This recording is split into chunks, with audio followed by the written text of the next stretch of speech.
Hello friends, welcome to my YouTube channel decoding #life.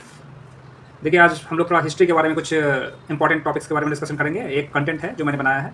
अभी हम जो है जो मॉडर्न हिस्ट्री है उसके कुछ जो ब्रिटिश गवर्नर्स एंड वाइसरायज थे वो सर्टेन पीरियड के, वो हम इस क्लास में थोड़ा सा डिस्कस करेंगे, starting from Robert Clive to Lord Canning. Okay, आप मान सकते हो कि 1857 की क्रांति के पहले के जो आपके गवर्नर्स एंड वाइसराय जो थे उनके बारे में बात करेंगे एक एक करके। तो रॉबर्ट क्लाइव से स्टार्ट करते हैं। ये ऑलमोस्ट 1756 टू 1765 तक का इसका पीरियड रहा है। तो ये जो है इसके बारे में जो मतलब मेन पॉइंट है वो ये है कि इसने जो है बहुत सारे सैनिक और असैनिक सुधार किए तथा इसने जो है घेरे की नीति यानी सुरक्षा की जो प्रकोष्ठ की नीति है उसका सिद्धांत का पालन किया। मतलब ये एक बफर जोन क्रिएट करके अपने स्टेट, उसमें बंगाल और बिहार, इन सब राज्यों में ब्रिटिश का शासन स्टार्ट हो रहा था, प्रारंभिक काल था वो। तो इन्होंने जो है उसके आगे के स्टेट्स को बफर जोन में क्रिएट कर रखा था। यही एक कॉन्सेप्ट था इनका घेरे की नीति का। और जिससे कि आगे जो है इनके बाद जो गवर्नर आया वारेन हेस्टिंग बंगाल का, वो जो है उसने भी इसी नीति को फॉलो किया। तो रॉबर्ट क्लाइव के बाद सीधे वारेन हेस्टिंग ये फर्स्ट गवर्नर बना बंगाल का। इसी के समय 1773 का रेगुलेटिंग एक्ट आया था और उसी के थ्रू से जो है बंगाल का गवर्नर जनरल बनाया गया। और इसी ने जो है जन प्रशासन की नींव रखी। इसके बारे में ये पॉइंट नोट कीजिएगा, इसने जन प्रशासन की नींव रखी तथा सुरक्षा प्रकोष्ठ की नीति या फिर कहें कि घेरे की नीति का इसने भी पालन किया। वारेन हेस्टिंग के बाद जो है कॉर्नवालिस की बात करते हैं। तो कॉर्नवालिस 1786 से 93 तक जो है उनका टाइम पीरियड इसका रहा। और ये जिसके लिए जाना जाता है वो पॉइंट है न्यायिक सुधार और कानून की विशिष्टता का नियम। ये कॉर्नवालिस इसी के लिए जाना जाता है। इसने बहुत सारे न्यायिक सुधार किए और इसने जो है एक अपनी कॉर्नवालिस संहिता भी 1793 में जो है वो लागू की। तो बहुत सारे काम इसने न्याय और न्यायालयों के लिए किए, जिसके लिए जाना जाता है। कानून की विशिष्टता का नियम भी जो है यही लेके आया था। तो इसके बाद फिर हम बात करें तो 1798 से 1802 तक लॉर्ड वेल्जेरी को जो है हम जानते हैं उसकी सहायक संधि जो बहुत फेमस है, उसके लिए इसको हम जानते हैं। और सहायक संधि के माध्यम से इसने बहुत सारे राज्यों को अपने ब्रिटिश राज्य में मिलाया। तो ये सहायक संधि एक्चुअली का आविष्कार वेल्जेली ने नहीं किया था। सहायक संधि बहुत पहले से चली आ रही थी। माना जाता है कि जो फ्रांस का ये प्रथम यूरोपीय जो वो था इसको लागू करने वाला शासक, वो था सहायक संधि को लागू करने वाला, वो डुप्ले था। तो लेकिन धीरे धीरे करके जो है बहुत लोगों ने इसको अपनाया, लेकिन इसके स्वरूप को पूर्ण रूप से परिवर्तित करके इसको थोड़ा सा इसमें मॉडिफिकेशन करके एक वेल्जेली की सहायक संधि इसने बनाई अपनी खुद की। और इसके बाद ही ये जो है इसको इसने क्रियान्वयन किया और इसको बहुत सारे इसने स्टेट्स को अपने उसमें मिलाया। इसके बाद अगर हम बात करें तो लॉर्ड हेस्टिंग हैं जो 1813 से 23 तक का इनका जो है टाइम पीरियड रहा। और इनके टाइम की प्रमुख घटनाएं हैं आंग्ल नेपाल युद्ध इन्हीं के समय हुआ था 1814 से 16 में।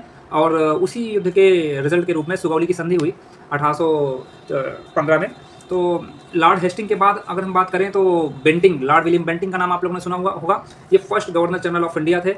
1828 से 1835 का टाइम पीरियड रहा इनका। और 1833 के एक्ट के तहत ये first governor general of India बने। और इन्होंने जो है इन तटस्थता और अहस्तक्षेप की नीति का पालन किया। कहने का मतलब ये कि बहुत ज़्यादा दखल अंदाजी राज्यों के पॉलिटिकल मैटर्स में नहीं देते थे ये। इनका ज़्यादातर जो है जो योगदान रहा वो सामाजिक और नीतियों को जो है सही करने के रूप में रहा। इन्होंने सती प्रथा इन्हीं के समय समाप्त की गई, शिशुवध इन्हीं के समय जो है समाप्त किया गया, ठगी का उन्मूलन इन्होंने किया, उसमें ठगी व्यवस्था बहुत ज़्यादा जो है अपने एक्सट्रीम पॉइंट पर थी इंडिया में। तो इन्होंने जो है ठगी प्रथा का भी उन्मूलन किया। तो ये प्रथम जो है अपने first governor general of India थे जो 1833 में जो है के एक्ट के तहत ब्रिटिश शासन ने इनको जो है first governor general of India बनाया गया था। और इसके बाद हम बात करें तो जो अगले आपके ब्रिटिश वो नाम आता है वो डलहौजी का आता है। 1848 से 1856 तक का टाइम पीरियड इनका था। ये मैं इंपॉर्टेंट जो ब्रिटिश शासक थे उन्हीं के बारे में मैं आपको बता रहा हूँ।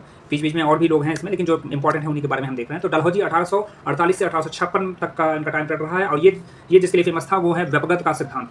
तो व्यपगत का सिद्धांत के माध्यम से इसने बहुत सारे स्टेट्स को इसने भी जो है हड़पा अपने ब्रिटिश शासन में मिलाया और विस्तारवादी अपनी ब्रिटिश के विस्तारवादी जो है कॉन्सेप्ट को इसने आगे बढ़ाया। तो इसका व्यपगत का सिद्धांत के लिए ये फेमस जाना जाता है। और रेलवे का जो है आविष्कार, रेलवे का जो है आगमन इसी के टाइम पीरियड में हुआ। इसी के साथ इसने PWD लोक निर्माण विभाग जो होता है वो भी जो है उसका भी आविष्कार इसी के टाइम पीरियड में हुआ। पहले जो है सैनिक बोर्ड जो था जो है ब्रिटिश का, वो ही ये सब काम देखता था, लेकिन इसने जो है लोक विकास के कार्य के लिए अलग से PWD संस्था का निर्माण किया। तो आज की डेट में जो PWD है वो वहीं से उसकी उत्पत्ति हुई थी। तो अगला जो है अगर हम बात करें तो लॉर्ड एल्मरो एक्चुअली डलहौजी से पहले के ही हैं और 1842 से 44 का टाइम पीरियड इनका है, 2 साल का टाइम पीरियड रहा है। इनके बारे में 2-3 तथ्य हैं हमारे पास। दास प्रथा का उन्मूलन इन्हीं के टाइम पे हुआ 1843 में। और इन्होंने जो सिद्धांत का जो है इसने पालन किया वो है कुशल अकर्मण्यता का सिद्धांत।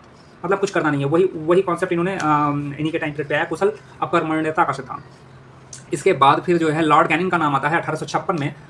ये डलहौजी के ठीक बाद लॉर्ड कैनिंग आए थे, 1856 में आया था ये। और ये पहला वायसराय था। 1857 के बाद 1858 का एक्ट आया था और उसी के थ्रू भारत का पहला वायसराय इसको नियुक्त किया गया था महारानी के द्वारा। महारानी उस समय ब्रिटिश महारानी के द्वारा इसको नियुक्त किया गया था। और इसी के टाइम पीरियड पे इसने जो है on the behalf of British queen, इसने जो है इलाहाबाद में उसकी महारानी की उद्घोषणा की 1 नवंबर 1858 में। और 1858 के एक्ट के तहत ही ईस्ट इंडिया कंपनी के शासन को समाप्त कर दिया गया और भारत का पूरा शासन जो है ब्रिटिश क्राउन के अंदर आ गया। और इसी के टाइम पीरियड पे एक महत्वपूर्ण घटना होती है हमारे देश की, वो 1857 की क्रांति।